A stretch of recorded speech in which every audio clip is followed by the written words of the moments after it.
Long before the debate over legalizing marijuana or hemp, another social issue roiled the country, involving many of the same arguments pro and con, whether to outlaw alcohol.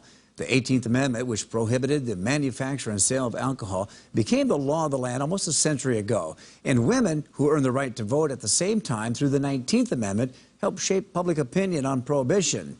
In tonight's Eye on KELOLAND, Perry Groten shows you a new exhibit at the Old Courthouse Museum in Sioux Falls that looks back on both movements and how they shaped the way we vote and drink today. Women's suffrage and prohibition were the hot-button social issues facing South Dakota and the rest of the country a century ago. There was a reason for it. It wasn't just because people were trying to be buzzkills. This exhibit at the Old Courthouse Museum highlights how prohibition and women's suffrage ran on parallel political tracks, because many of the women who fought for the right to vote also pushed for the ban on alcohol sales. It was a big movement for women because at that time women didn't have a lot of rights, so they were seeing their husband's money go towards saloons and not to the family. People who oppose prohibition argue that banning alcohol would harm the economy. Prohibition led to the shuttering of Sioux Falls Brewing Company, at the time one of the largest breweries this side of Milwaukee.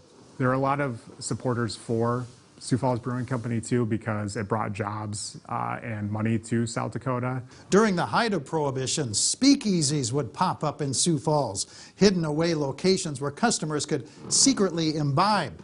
But of course there was always the risk of raids by revenuers. Hello guys. There's a small soda shop in downtown Sioux Falls that was raided by Prohibition agents, and the owner of the soda shop started smashing the bottles that he had, and then he pulled a gun on the Prohibition agents and he shot both of them. Neither of them died. Such were the roaring 20s of that Prohibition era.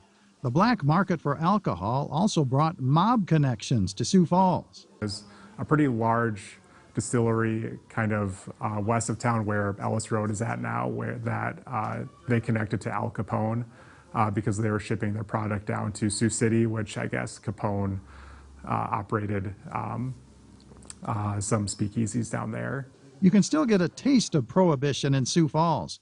Fernson Brewing Company has come out with a limited edition batch of beer in tribute to its 100th anniversary called Teetotaled. And we thought it'd be fun to do something with tea. So this beer has Earl Grey tea and lemon zest and Saison yeast. Brewer Nikki Werner is part of a local movement to get more women involved in this male-dominated industry. The women who fought for the right to vote 100 years ago would have been proud, even if they had frowned on drinking spirits. It's about so much more than beer. It's such a great way to build community, to build good jobs, to kind of make things more sustainable on a local level in all kinds of cities. And I think just being in the beer industry is a good job. The 18th Amendment would eventually be repealed in the 1930s, yet Prohibition's legacy of government regulation persists today. The liquor laws in many states still are just vastly affected by things that went into effect then. So I know like the South Dakota Brewers Guild and some other places are actively working to change the laws to make it as most sustainable for a community as they can. Local craft brewers like Fernson, which would have been outlawed a century ago, are thriving today. Prohibition, despite its good intentions of curbing crime and alcoholism, proved to be unsustainable to enforce. But now you can soak up its history in downtown Sioux Falls. With Eye on KELOLAND, I'm Perry Groten. South Dakota was ahead of the political curve, having banned alcohol and granting women the right to vote before other states ratified the 18th and 19th Amendments. The exhibit, called The Bottle and the Ballot, is located on the second floor of the Old Courthouse Museum. You can check on the days and times by going to the museum's website. We've provided a link under this story at KELOLAND.com.